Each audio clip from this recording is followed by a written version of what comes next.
So I quickly want to talk about an honest assessment of what really stresses me out, scares me, whatever you want to label it as when it comes to running ultra marathons.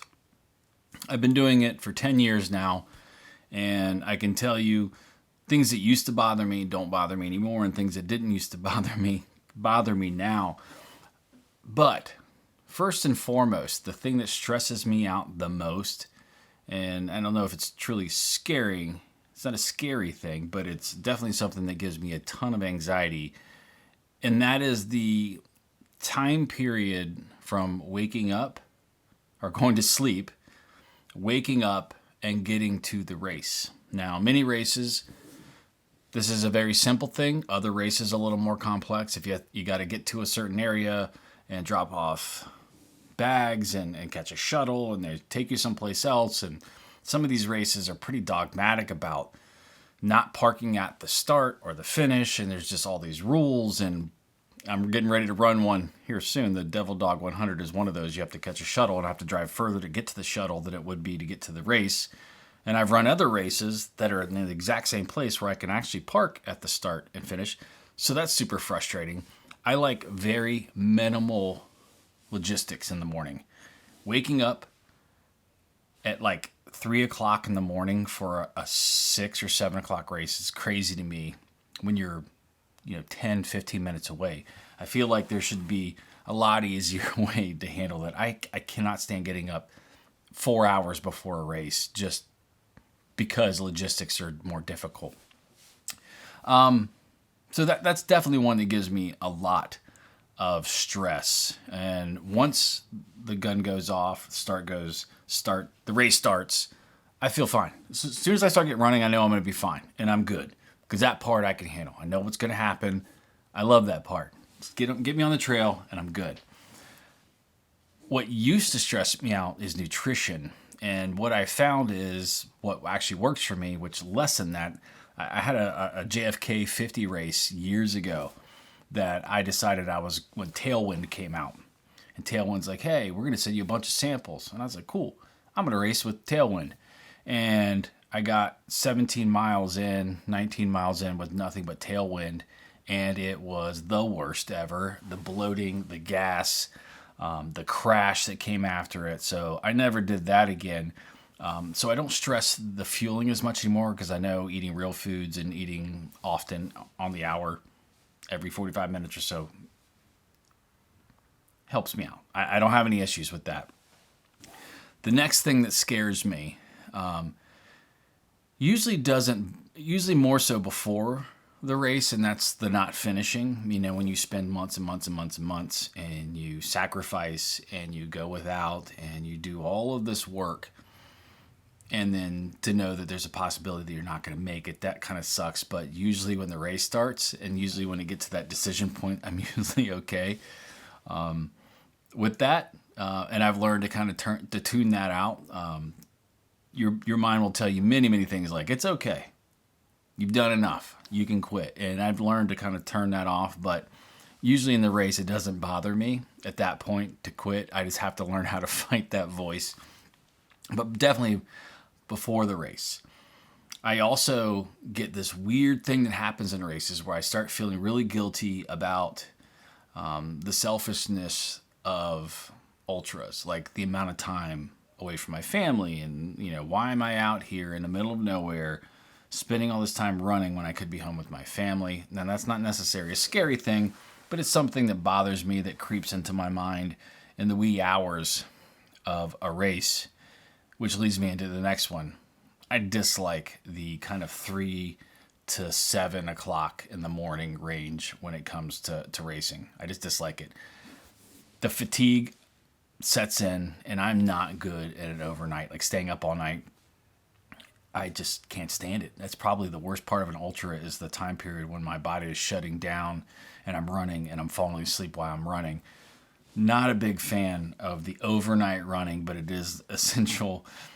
It's a big part, obviously, of 100-mile races and above. So it is definitely something that bothers me, that gives me stress of how I'm going to handle it. And but it's something that comes with the territory. Next would be wet feet. I'm not somebody who gets blisters very often, but wet feet will help speed that process up and definitely leave me susceptible to getting blisters, which I cannot stand. I usually ignore them because I don't want to deal with them in a race and just kind of at the end of it say, this is what happened. The skin on the bottom of your feet is now coming off. And that's what happened to the Yeti 100 last year. I knew my feet were jacked. They didn't get wet, but I think maybe sweat through the day, and I just never took my shoes off, never changed socks, never did anything, and said, just tighten my laces up. My feet swole a little bit, kind of numbed the pain. Feet got so big. I'm like, wow, it's not an issue now. I can't feel it, so I'll deal with the issue when I get there. I do stress blisters. Different races will cause different blisters, particularly with Yeti. I think a lot of shuffling happens, which causes a lot of the pad of your foot to blister. I've been in a lot of races with climbing, which causes a lot of blisters on the bottoms of your toes, which suck just because you're leaning forward and climbing. So just different races can cause different blisters, and I'm not a big fan of blisters. I don't want to get them. Chafing is another one. I lube to an extreme amount. I can say it's an extreme amount. I lube so much that it is actually comical, and I'd be embarrassed to say how much I lube to make sure that it never happens. So while it is something that stresses me, I make sure that I mitigate that well in advance. Now, no matter how far you run, eventually it will happen, but you can definitely apply and reapply and keep that to a minimum, and that's usually minimum. I don't have too much chafing, but it's definitely something that when you forget or you don't attend to it, you will pay dearly because of it. Now, I don't think ultras in general are very scary. I think a lot of people who have never run those distances find them scary, and I get that. I mean, before I ever ran ultras, I found them to be scary. I found marathons to be scary before I ran those. It's typical, but it's something as you do them often enough and over a long enough period, you become good, or at least experienced how to mitigate the things that bother you. Certain things like over planning. That's what I do. I research the course, I find videos, I read about it. I try to find out as much about the race as I can to kind of mitigate that stress of what am I going to be dealing with when the day comes. And that's the same with getting to the race and getting myself to the starting line. I just overread everything and overanalyze and stress about it to the point where I'm trying to kind of lower my anxiety about it by being more knowledgeable about it.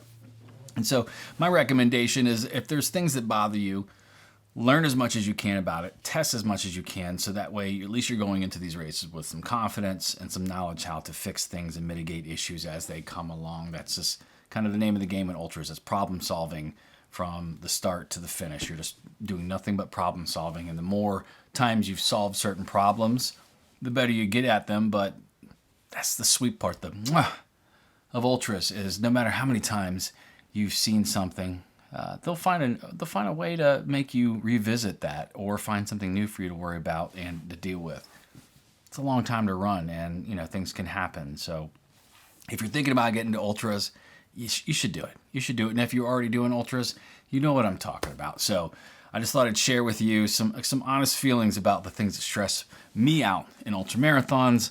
I'd love to hear what you all stress about, because I think they're pretty similar. Most people are pretty similar in this vein, but I do see people do a lot of stuff that makes me laugh, because I remember when I used to do those things, especially overpacking. I try to go off the aid station tables as much as I can now so I don't overpack. But everyone has their thing. Find yours. I'll talk to you soon, and if you want to learn some more about ultras and some more tips and tricks, go ahead and click right here, and I'll see you in the next video. Thanks for watching.